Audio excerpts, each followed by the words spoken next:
Aku kira pria kaya itu adalah jalan menuju kebahagiaan, tapi di malam ketika mantan suamiku datang, dengan senyum tenang, dan menggandeng wanita lain, aku sadar, aku telah menghancurkan satu-satunya laki-laki yang benar-benar mencintaiku.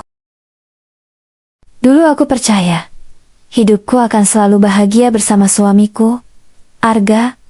Kami menikah karena saling mencintai, bukan karena harta. Arga hanyalah seorang pegawai biasa di sebuah perusahaan logistik. Gajinya tidak besar, tetapi setiap rupiah selalu ia bawa pulang. Tak pernah sekalipun ia menyembunyikan penghasilannya dariku.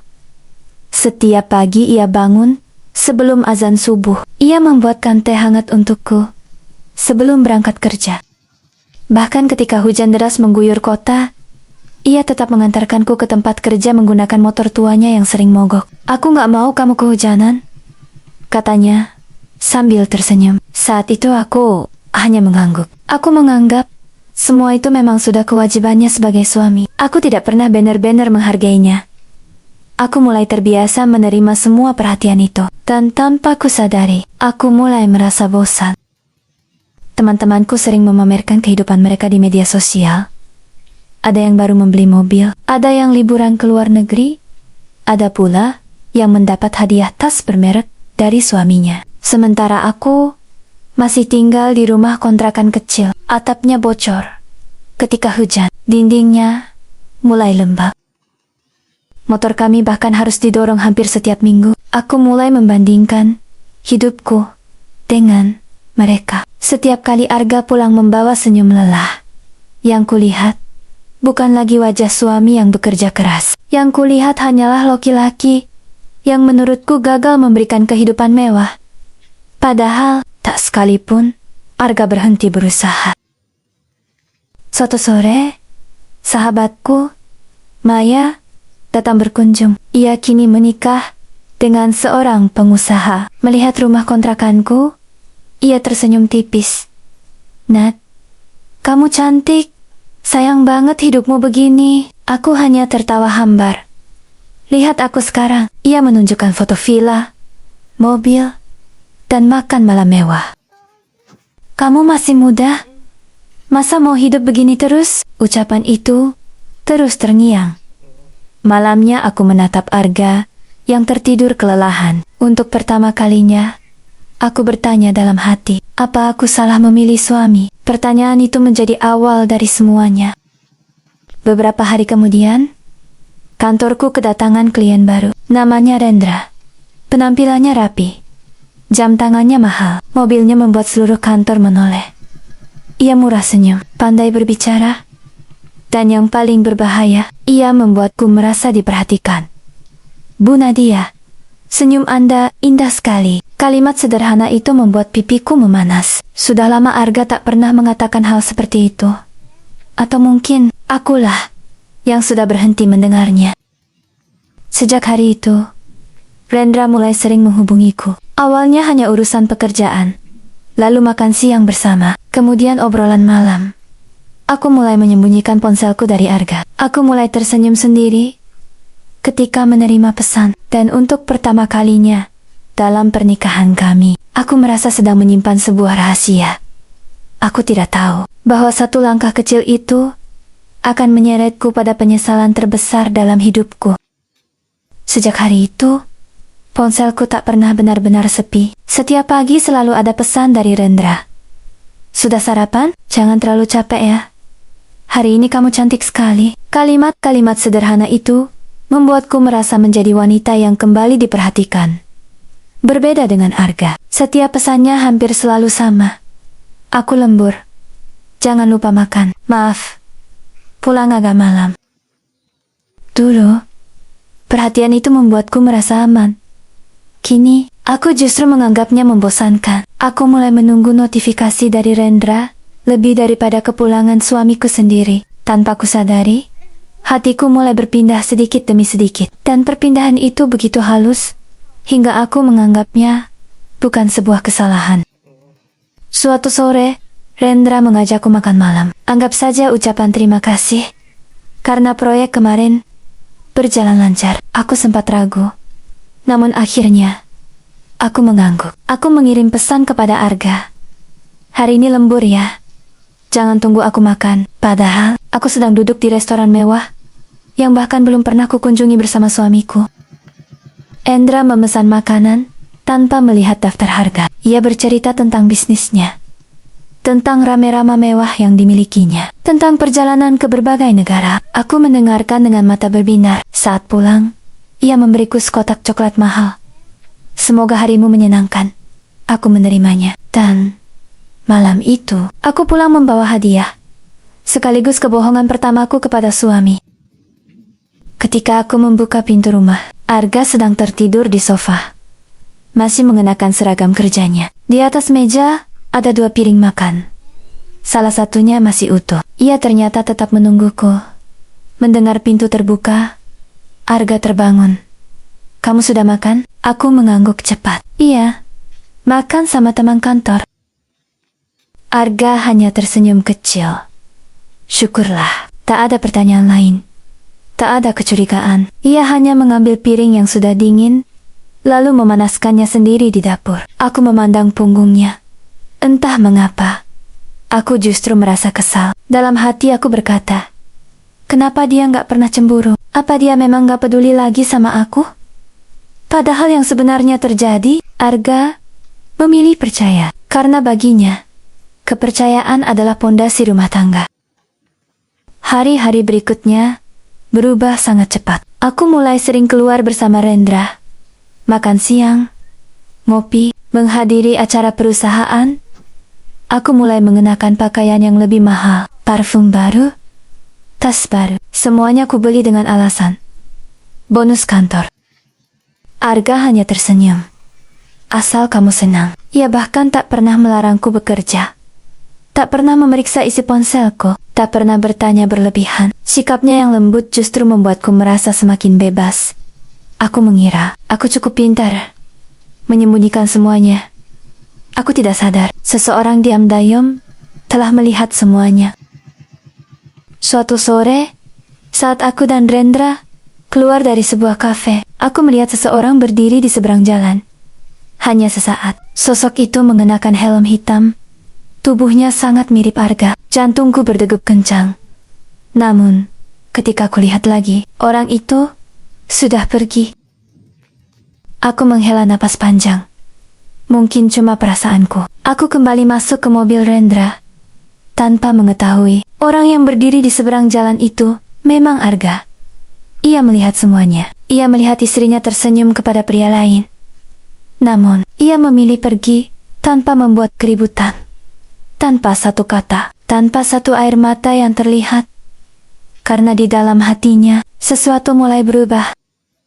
Malam itu, Arga pulang lebih lambat dari biasanya. Aku sudah lebih dulu berada di rumah, berusaha bersikap seolah tidak terjadi apa-apa. Ketika pintu terbuka, ia masuk dengan wajah yang sama seperti biasanya. Tenang, lembut. Tidak ada bentakan, tidak ada pertanyaan. Aku sudah makan di luar, katanya singkat. Aku hanya mengangguk. Namun saat ia melepas jaketnya, aku melihat matanya sedikit memerah, seperti seseorang yang baru saja menahan tangis. Aku ingin bertanya, tetapi kata-kata itu tertahan. Malam itu kami tidur di ranjang yang sama, namun terasa seperti 2 orang asing di balik punggungku yang membelakanginya. Aku tidak tahu bahwa Arga masih terjaga hingga dini hari, menatap langit-langit kamar dengan hati yang perlahan hancur. Sejak hari itu, Arga berubah. Bukan menjadi pemarah, justru sebaliknya. Ia semakin pendiam. Ia tidak lagi banyak bercerita tentang pekerjaannya, tidak lagi mengajakku bercanda saat makan malam. Jika dulu ia selalu menungguku pulang, kini ia tidur lebih dulu. Aku mengira ia sedang lelah, padahal ia sedang belajar melepaskan. Sementara itu, hubunganku dengan Rendra semakin dekat. Aku mulai menikmati perhatian yang ia berikan. Aku bahkan mulai membayangkan kehidupan yang lebih mewah. Rumah besar, mobil mahal, liburan ke luar negeri. Semua angan-angan itu membuatku semakin jauh dari Arga. Seminggu kemudian, Arga pulang lebih awal. Di tangannya ada sebuah kotak kecil. Nah, aku lihat kamu beberapa kali berhenti lama di depan toko perhiasan itu. Aku nabung sedikit demi sedikit. Mudah-mudahan kamu suka. Aku membuka kotak itu. Di dalamnya ada sebuah kalung sederhana dari emas putih. Bukan barang mahal, namun jelas dibeli dengan pengorbanan. Aku tersenyum tipis. Bagus. Hanya itu. Tidak ada pelukan. Tidak ada ucapan terima kasih. Aku meletakkannya begitu saja di atas meja rias. Malam harinya, Rendra mengirimkan foto sebuah kalung berlian. Kalau kamu suka perhiasan, nanti aku belikan yang lebih bagus. Aku langsung tersenyum. Sementara kalung pemberian suamiku tetap tergeletak, tanpa pernah aku sentuh. Beberapa hari kemudian, aku mendengar Arga menerima telepon. Ia berbicara pelan di teras rumah. Iya Pak, terima kasih atas kepercayaannya. Nanti saya pikirkan dulu. Saat aku bertanya, itu telepon siapa? Arga hanya tersenyum. Teman kerja. Tidak lebih. Aku tidak tertarik bertanya lagi. Pikiranku sudah dipenuhi Rendra. Padahal, telepon itu bukan sekadar dari teman kerja. Itu adalah tawaran untuk memimpin sebuah proyek besar di perusahaan baru, kesempatan yang bisa mengubah masa depannya. Namun, Arga memilih diam. Ia ingin memastikan semuanya terlebih dahulu, dan ia ingin memberi kejutan jika benar-benar berhasil. Sayangnya, aku bahkan tidak memberi ruang untuk mendengar ceritanya. Suatu Jumat sore, Rendra mengundangku menghadiri pesta ulang tahun perusahaan miliknya. Banyak relasi penting datang. Kamu pasti cocok ada di sana. Aku menerima undangan itu tanpa berpikir panjang. Namun acara itu diadakan tepat di hari ulang tahun pernikahanku dengan Arga. Malam sebelumnya, Arga menghampiriku sambil membawa sebuah amplop kecil. Nat, besok jangan pulang terlalu malam ya. Aku sudah pesan tempat makan sederhana. Aku ingin merayakan ulang tahun pernikahan kita. Aku terdiam beberapa detik, lalu berkata pelan, besok aku ada acara kantor yang penting. Kulihat senyum Arga perlahan memudar. Gak apa-apa, kapanpun kamu sempat. Ia masuk ke kamar, sementara amplop kecil itu masih berada di tangannya. Aku tidak tahu, di dalam amplop itu terdapat 2 tiket perjalanan ke sebuah tempat yang sejak dulu ingin kukunjungi bersamanya. Dan malam itu, untuk pertama kalinya, Arga membatalkan sebuah impian yang telah lama ia simpan. Hari itu adalah hari ulang tahun pernikahan kami yang ke-7. Pagi-pagi sekali, Arga sudah mengirim pesan. Selamat ulang tahun pernikahan, Nat. Terima kasih sudah menemani perjalanan hidupku selama ini. Aku tunggu malam nanti. Aku membaca pesan itu, lalu menguncinya begitu saja. Tak lama kemudian, pesan dari Rendra masuk. Jangan lupa pakai gaun yang kemarin kuberikan. Malam ini pasti spesial. Aku tersenyum. Sepulang kerja, aku langsung pulang, hanya untuk berganti pakaian. Kulihat Arga sedang menyusun meja makan sederhana. Ada nasi goreng favoritku, lilin kecil, dan bunga melati yang ia beli dari penjual di pinggir jalan. Melihatku mengenakan gaun mewah, matanya berbinar sesaat. Kamu cantik sekali. Belum sempat ia melanjutkan kalimatnya, aku mengambil tas. Maaf, aku harus berangkat. Senyumnya perlahan menghilang. Oh, sekarang juga? Iya, aku gak bisa batal. Arga mengangguk pelan.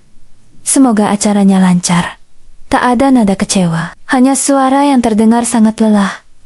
Aku menutup pintu, tanpa pernah menoleh ke belakang. Hotel tempat pesta berlangsung begitu megah. Lampu kristal menggantung di langit-langit. Musik mengalun lembut. Para tamu mengenakan pakaian mahal.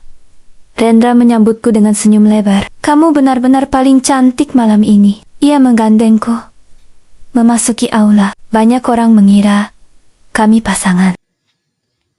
Anehnya, aku tidak menolak. Aku justru menikmati perhatian itu. Aku tertawa, berfoto, berbincang dengan para tamu. Untuk sesaat, Aku merasa inilah kehidupan yang selama ini kuimpikan. Aku lupa bahwa ada seseorang yang sedang menungguku di rumah dengan makanan yang mulai dingin dan hati yang perlahan kehilangan harapan. Jam menunjukkan pukul 11 malam. Di rumah, lilin di meja telah habis meleleh. Nasi goreng mulai mengering. Bunga melati kehilangan kesegarannya. Arga masih duduk sendirian. Ponselnya beberapa kali menyala, namun tak ada satupun pesan dariku. Akhirnya ia membuka amplop yang sejak tadi digenggamnya. Ia memandang 2 tiket perjalanan itu cukup lama, lalu memasukkannya kembali.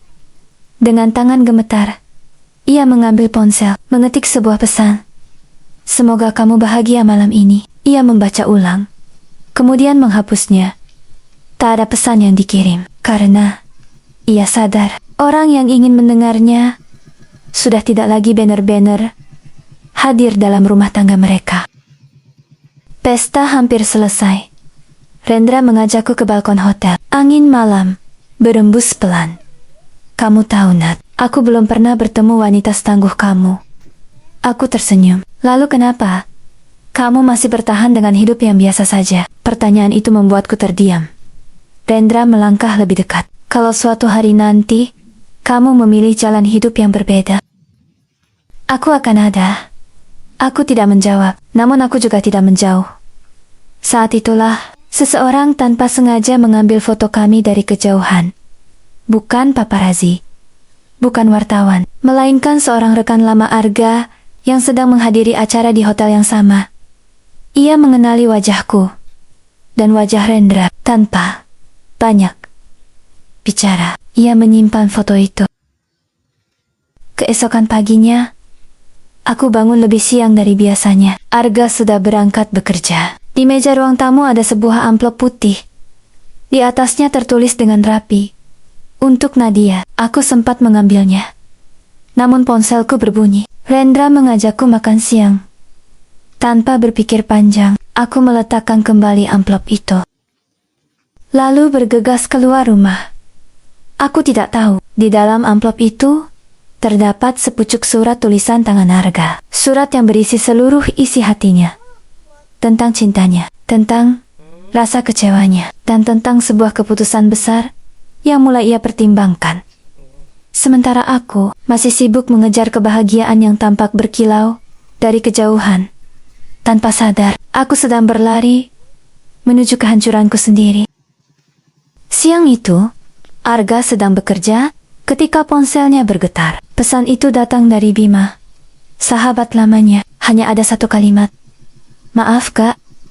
Mungkin kamu perlu melihat ini." Di bawahnya terdapat sebuah foto.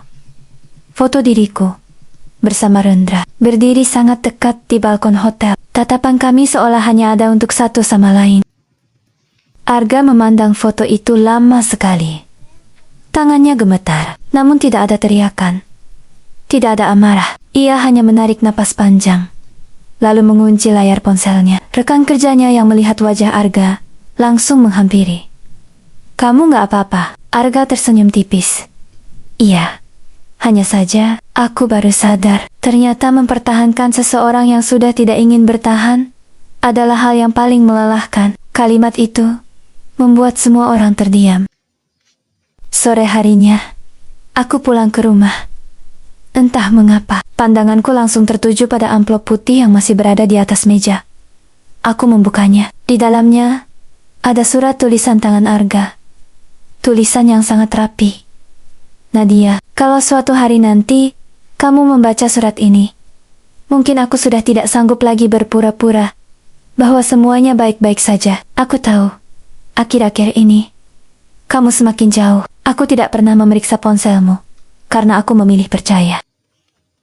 Bukan karena aku bodoh, tetapi karena aku mencintaimu. Kalau memang aku sudah tidak mampu membuatmu bahagia, katakan saja, aku lebih rela kehilanganmu dengan kejujuran daripada mempertahankanmu dengan kebohongan."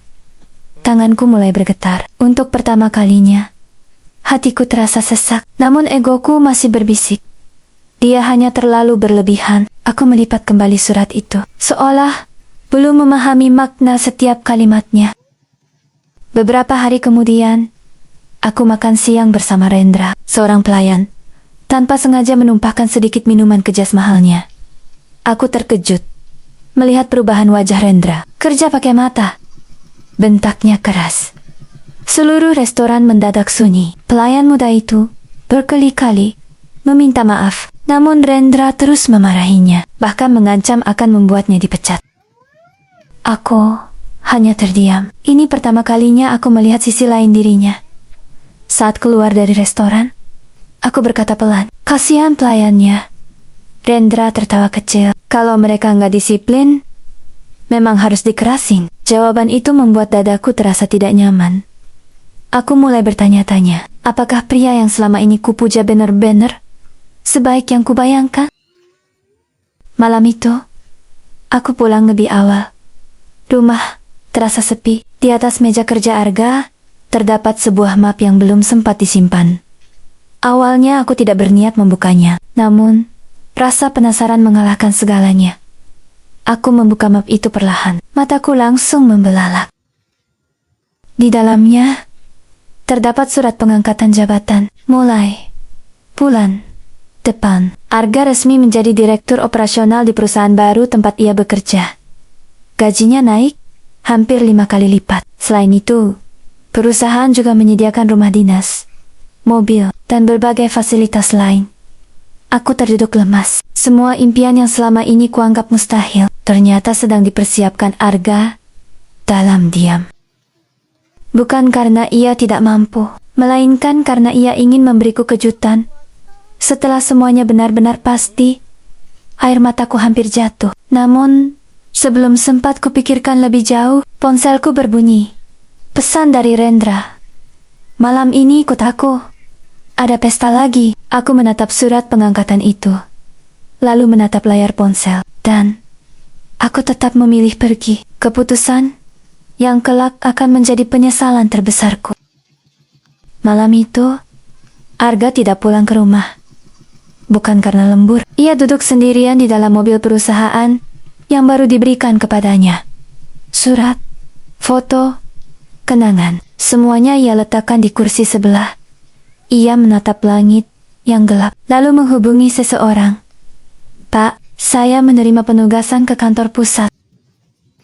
Kalau memungkinkan, saya ingin pindah secepatnya." Dari seberang telepon, terdengar jawaban singkat. "Kami sudah menunggu keputusan Anda."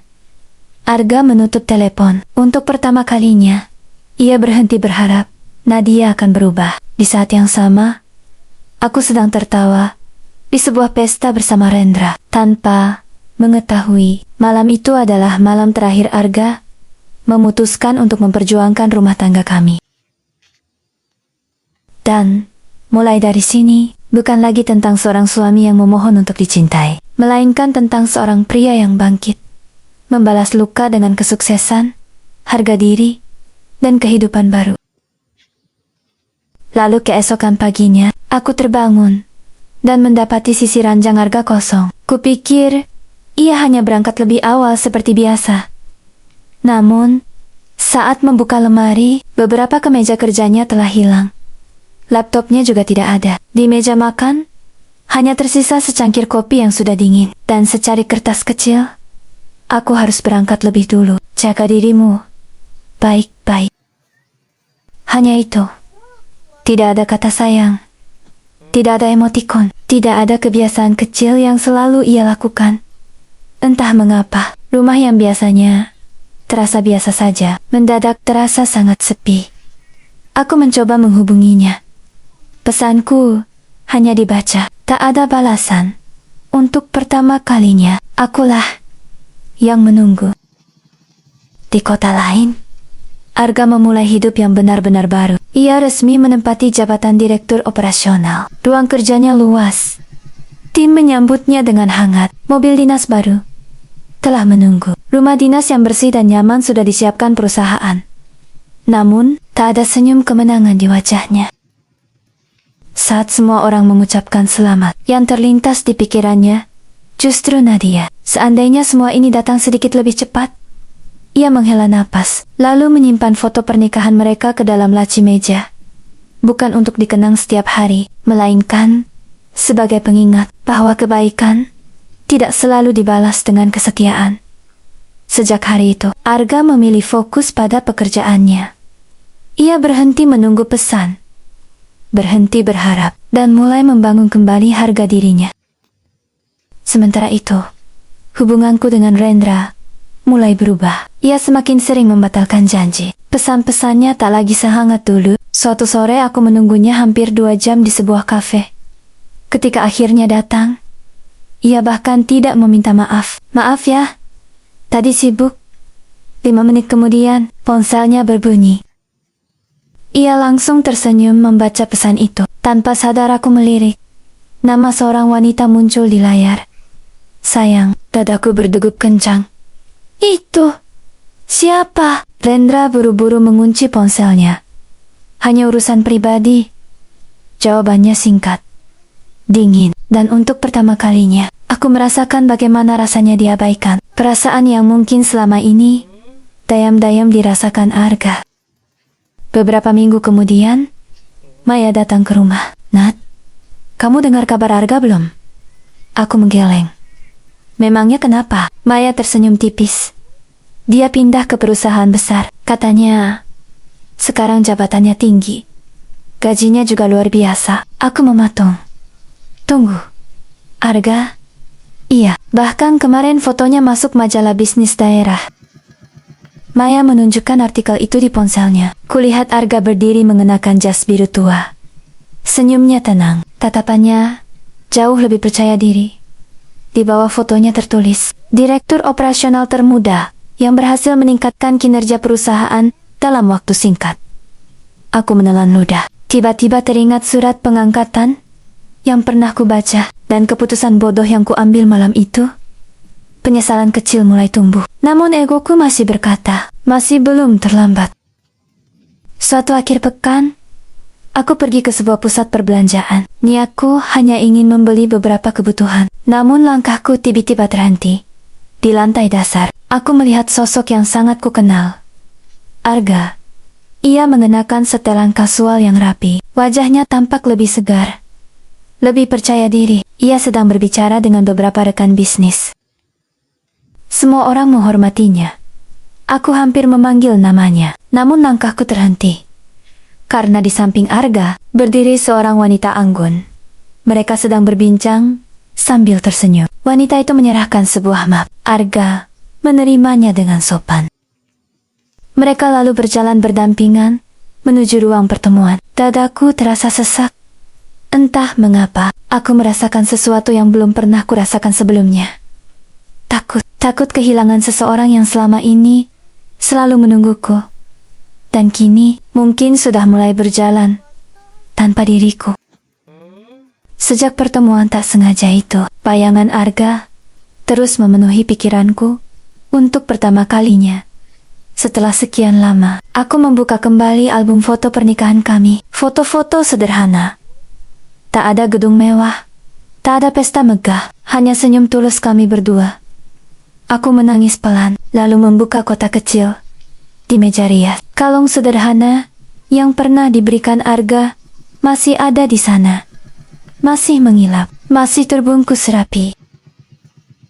Belum pernah sekalipun kupakai. Tanganku gemetar ketika menyentuhnya. Aku baru sadar, selama ini aku mengejar berlian, padahal aku telah mengabaikan cinta yang jauh lebih berharga. Hari itu juga, aku memutuskan menghubungi Arga. Telepon berdering beberapa kali, lalu terputus. Tak lama kemudian, masuk sebuah pesan singkat. Maaf, saya sedang rapat. Tidak ada lagi panggilan sayang. Tidak ada lagi perhatian yang dulu selalu memenuhi hariku. Malam itu, aku mendatangi apartemen Rendra. Aku ingin berbicara. Namun, ketika pintu terbuka, yang kulihat bukan hanya Rendra. Di dalam apartemen, seorang wanita cantik berdiri mengenakan pakaian santai. Wanita itu menatapku bingung. Kamu siapa? Aku belum sempat menjawab. Rendra langsung keluar. Wajahnya berubah panik. Nadia, bukan seperti yang kamu pikirkan. Wanita itu justru berkata, Mas, ini siapa mas? Satu kata itu sudah cukup menjelaskan semuanya. Rendra menundukkan kepala. Akhirnya ia mengaku. Wanita itu adalah tunangannya. Pernikahan mereka tinggal menghitung minggu. Dunia seolah berhenti berputar. Aku mundur beberapa langkah. Air mataku jatuh tanpa bisa kutahan. Selama ini, aku hanyalah wanita yang ia manfaatkan untuk mengisi kekosongan. Aku memang suka sama kamu. Suara Rendra terdengar datar. Tapi, aku gak pernah janji bakal ninggalin tunanganku. Aku menatapnya tak percaya. Lalu semua perhatianmu, semua hadiahmu. Rendra mengangkat bahu. Kamu juga gak pernah bilang kalau hubunganmu sama suamimu sudah selesai. Jadi kita sama-sama memilih. Kalimat itu seperti tamparan keras. Aku ingin marah.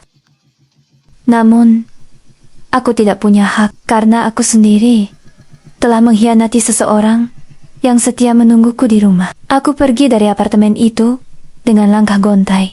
Di parkiran, aku menangis sejadi-jadinya. Baru kali ini aku benar-benar merasakan pahitnya dikhianati. Beberapa hari kemudian, aku memberanikan diri mendatangi kantor Arga. Gedungnya jauh lebih megah daripada yang kubayangkan. Aku menunggu hampir 1 jam di lobi. Akhirnya, Arga keluar dari ruang rapat. Ia mengenakan jas abu-abu. Langkahnya mantap. Tatapannya tenang. Saat melihatku, ia berhenti. Halo, Nadia, hanya itu. Tidak ada senyum hangat, tidak ada sorot mata penuh cinta seperti dulu. Aku ingin bicara. Arga melihat jam tangannya. 5 menit. Kami duduk di sudut lobi. Aku mulai meminta maaf. Namun Arga hanya mendengarkan. Tanpa memotong, tanpa menyalahkan. Ketika aku selesai, ia berkata pelan, aku sudah memaafkanmu. Hatiku sedikit lega, namun kalimat berikutnya membuat napasku tercekat. Tapi memaafkan tidak selalu berarti kembali. Saat aku hendak pergi, seorang wanita anggun datang menghampiri Arga. Maaf, menunggu lama. Wanita itu tersenyum ramah kepadaku. Arga memperkenalkan dengan sopan. Nadia, ini Alia, rekan kerjaku. Alia mengangguk sambil tersenyum. Aku sering mendengar tentang ibu. Aku memandang mereka bergantian. Cara Alia memandang Arga penuh rasa hormat. Cara Arga berbicara kepada Alia tenang dan nyaman. Bukan kemesraan yang berlebihan, tetapi cukup membuatku sadar Arga telah menemukan lingkungan yang menghargainya.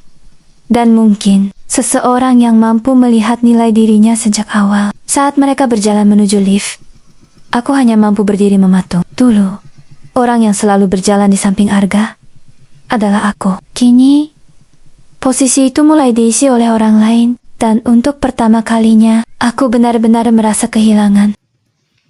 Malam itu, aku pulang ke rumah dengan langkah yang berat. Begitu pintu terbuka, keheningan langsung menyambutku. Dulu, rumah kecil ini selalu dipenuhi suara Arga. Suara televisi yang ia tonton sepulang kerja. Suara sendok yang beradu saat ia menyiapkan makan malam. Atau suara lembutnya yang bertanya, hari ini capek ya?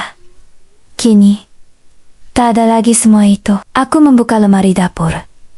Masih ada cangkir favorit Arga. Masih ada piring yang selalu ia gunakan. Semuanya tetap di tempatnya. Hanya pemiliknya yang tak lagi ada. Aku terduduk di lantai. Tangisku pecah. Aku baru sadar, yang membuat rumah terasa hangat bukanlah ukurannya, melainkan orang yang mengisinya dengan cinta. Aku mulai membuka loce laci yang selama ini tak pernah kusentuh. Di dalamnya tersimpan rapi kuitansi-kuitansi kecil. Satu demi satu kubaca. Tabungan kalung Nadia, cicilan tiket liburan, dana renovasi rumah. Tanganku semakin gemetar. Ada sebuah buku catatan kecil. Di halaman pertama tertulis, target tahun ini, renovasi rumah agar Nadia nyaman. Belikan mobil bekas supaya Nadia tidak kehujanan. Ajak Nadia umrah jika tabungan cukup. Air mataku jatuh membasahi halaman itu. Selama ini, aku mengira Arga tidak memiliki impian. Padahal, semua impiannya selalu tentang aku. Sedangkan impianku perlahan menghapus dirinya. Beberapa hari kemudian, aku memberanikan diri mengunjungi Ibu Arga. Wanita tua itu membuka pintu. Tatapannya lembut. Namun, ada kesedihan yang tak bisa disembunyikan. Nadia, ayo masuk. Aku langsung menangis. Bu, saya sudah menyakiti Arga. Beliau menggenggam tanganku. Nak, Arga tidak pernah membenci kamu. Setiap kali menelepon ibu, dia selalu bilang, doakan Nadia sehat, Bu. Dadaku terasa sesak. Ibu tahu semuanya? Beliau mengangguk pelan. Tapi Arga melarang ibu menyalahkanmu. Katanya, kalau Nadia memang bahagia, biarkan saja. Jangan membuatnya merasa bersalah. Aku menutup wajahku. Tangisku semakin keras. Bahkan setelah hatinya dihancurkan, Arga masih berusaha melindungiku. Sepulang dari rumah Ibu Arga, aku membuat keputusan. Aku harus memperjuangkan rumah tanggaku. Aku menghubungi Arga. Kali ini, ia mengangkat telepon. Ada apa? Bisakah kita bertemu? Arga terdiam beberapa saat. Lusa, jam 4 sore, kafe tempat kita pertama kali bertemu. Suaranya tetap tenang, tanpa emosi. Namun bagiku, jawaban itu seperti secercah harapan. Selama 2 hari penuh, aku menyiapkan kata-kata. Aku berlatih meminta maaf. Aku membayangkan, jika Arga mau memberiku satu kesempatan lagi, aku berjanji dalam hati akan memperbaiki semuanya. Aku tidak tahu bahwa Arga juga telah menyiapkan sesuatu untuk pertemuan itu. Hari yang ditunggu akhirnya tiba. Aku datang lebih awal. Kafe itu masih sama seperti dulu, tempat Arga pertama kali menyatakan cintanya. Beberapa menit kemudian, Arga datang. Ia duduk di hadapanku. Aku langsung menangis. Gak, aku salah. Aku benar-benar menyesal. Tolong, beri aku satu kesempatan lagi. Arga menatapku dengan tenang. Tidak ada kebencian di matanya. Hanya ketenangan yang dulu tidak pernah kusadari. Ia mengeluarkan sebuah map dari tasnya, lalu meletakkannya di atas meja. Aku sudah lama memikirkan ini. Aku membuka map itu perlahan. Tanganku langsung membeku. Di halaman pertama, tertulis jelas. Surat gugatan cerai. Arga menarik napas pelan. Aku datang bukan untuk membalas dendam. Aku datang untuk mengakhiri luka yang terus kita bawa. Dunia seakan runtuh di hadapanku. Aku menangis, tanpa mampu mengucapkan sepatah kata pun. Dan aku sadar, penyesalanku mungkin benar-benar telah datang terlambat. Tanganku gemetar memegang surat gugatan itu. Air mataku jatuh tanpa henti. Gak, aku tahu aku salah. Aku tahu, aku sudah menghancurkan kepercayaanmu. Tapi aku benar-benar menyesal. Aku akan berubah. Aku akan menghapus semua yang pernah terjadi. Arga menatapku dalam diam, lalu berkata dengan suara pelan, Nadia, kalau penyesalan bisa menghapus luka, mungkin tidak akan ada orang yang patah hati. Aku menundukkan kepala, tak sanggup menatap matanya. Aku memaafkanmu, tapi aku juga harus memaafkan diriku sendiri. Dan caranya adalah berhenti bertahan di hubungan yang sudah kehilangan kepercayaan. Kalimat itu menghancurkan seluruh harapanku. Beberapa minggu kemudian, kami bertemu kembali. Kali ini, di pengadilan. Ruangan itu tidak besar, namun terasa begitu sesak. Aku masih berharap Arga akan berubah pikiran. Hakim memberikan kesempatan terakhir. Apakah masih ada kemungkinan berdamai? Aku langsung menjawab, masih, Yang Mulia. Aku menoleh kepada Arga, namun ia hanya menggeleng pelan. Tidak. Satu kata. Cukup untuk mengakhiri 7 tahun pernikahan kami. Tanganku terasa lemas saat menandatangani berkas. Tinta hitam itu seolah menjadi saksi bahwa aku sendiri yang telah menghancurkan rumah tangga kami. Ketika sidang selesai, Arga berdiri, menatapku untuk terakhir kalinya. Semoga kamu menemukan kebahagiaan, bukan sebagai suami, melainkan sebagai seseorang yang pernah mencintai dengan sepenuh hati. Beberapa bulan berlalu, aku kembali menjalani hidup sendirian. Rendra telah menikah dengan tunangannya. Maya mulai jarang menghubungiku. Rumah kontrakan terasa semakin sunyi. Aku bahkan menjual beberapa barang untuk memenuhi kebutuhan sehari-hari. Ironisnya, dulu aku meninggalkan Arga karena merasa hidup kami terlalu sederhana. Kini, aku menghadapi semuanya seorang diri, tanpa ada tangan yang selalu siap membantuku, tanpa ada suara yang selalu berkata, "Aku ada di sini." Barulah aku memahami, kemewahan tidak selalu berarti kebahagiaan, dan kesederhanaan tidak selalu berarti kekurangan. Suatu sore, aku tanpa sengaja melihat berita di media sosial. Arga menerima penghargaan sebagai pemimpin muda inspiratif. Di sampingnya, berdiri Alia, masih dengan senyum yang sama. Di kolom komentar, banyak orang mendoakan mereka. Ada yang menulis, "Kalian pasangan yang serasi." Aku membaca semua itu tanpa berkedip. Anehnya, aku tidak marah. Aku justru tersenyum. Senyum yang dipenuhi air mata. Karena akhirnya aku sadar, Arga memang pantas mendapatkan seseorang yang menghargai ketulusannya. Seseorang yang tidak melihatnya dari isi dompet, melainkan dari isi hatinya. Dan orang itu bukan lagi aku. Malam itu, aku duduk di depan meja kecil. Kertas putih terbentang di hadapanku. Aku mulai menulis. Untuk Arga, terima kasih karena pernah mencintaiku dengan begitu tulus. Maaf, karena aku baru memahami nilai cintamu setelah kehilanganmu. Aku tidak lagi berharap kita kembali. Aku hanya berharap suatu hari nanti, ketika kamu mengingat namaku, yang tersisa bukan luka, melainkan pelajaran bahwa kamu pernah menjadi suami yang luar biasa. Dan aku adalah wanita yang terlambat menyadarinya. Air mataku menetes di atas tulisan itu. Aku melipat surat tersebut, memasukkannya ke dalam amplop. Namun, aku tidak pernah mengirimkannya. Karena ada permintaan maaf yang memang harus hidup selamanya di dalam hati. 1 tahun berlalu. Hidupku jauh berbeda. Aku tidak lagi mengejar kemewahan. Aku bekerja dengan tenang, belajar menjalani hidup dengan sederhana, belajar menerima kesalahan yang pernah kubuat. Suatu sore, aku menghadiri sebuah seminar bisnis. Aku tidak tahu bahwa pembicara utamanya adalah Arga. Ketika namanya disebut, seluruh ruangan memberikan tepuk tangan. Arga berjalan ke atas panggung dengan langkah yang mantap. Wajahnya tampak lebih dewasa, lebih tenang, lebih bahagia. Aku memandangnya dari kursi paling belakang. Tak berani mendekat. Di akhir seminar, ia berbicara.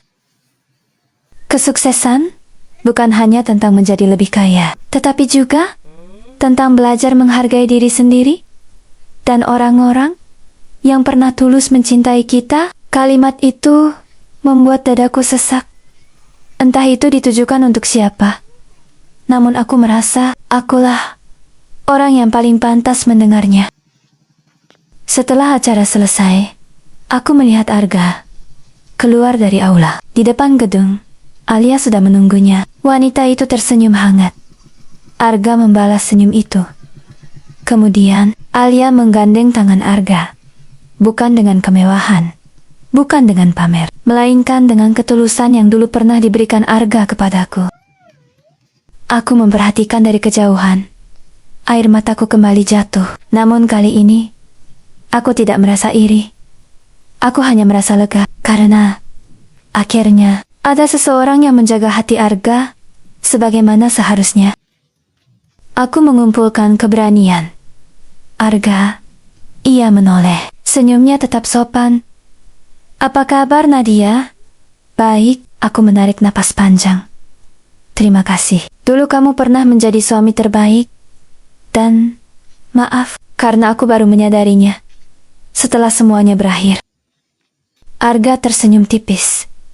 "Tidak apa-apa, kita semua pernah membuat kesalahan. Yang penting, jangan mengulanginya kepada orang lain."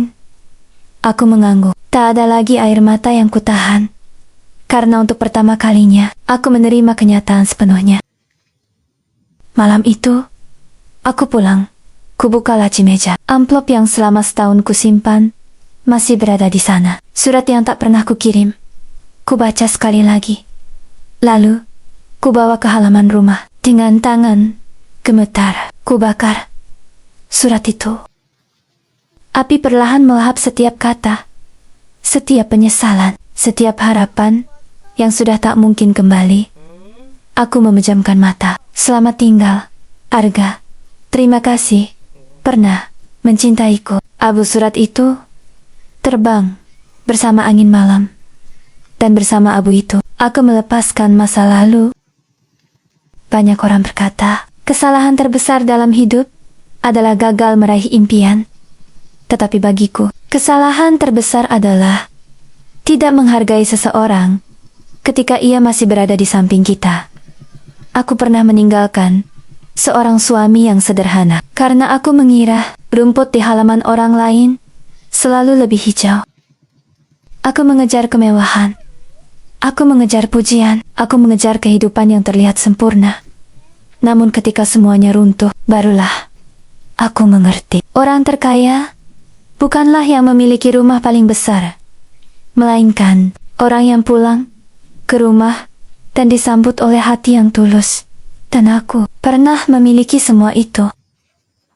Tetapi aku sendiri yang melepaskannya. Sejak hari itu, aku memilih menjalani hidup dengan memperbaiki diri. Bukan untuk mendapatkan Arga kembali, melainkan agar aku tidak pernah lagi menyonayokan ketulusan seseorang. Karena cinta yang tulus sering kali terasa biasa saat masih kita miliki, tetapi menjadi kehilangan terbesar ketika ia telah benar-benar pergi.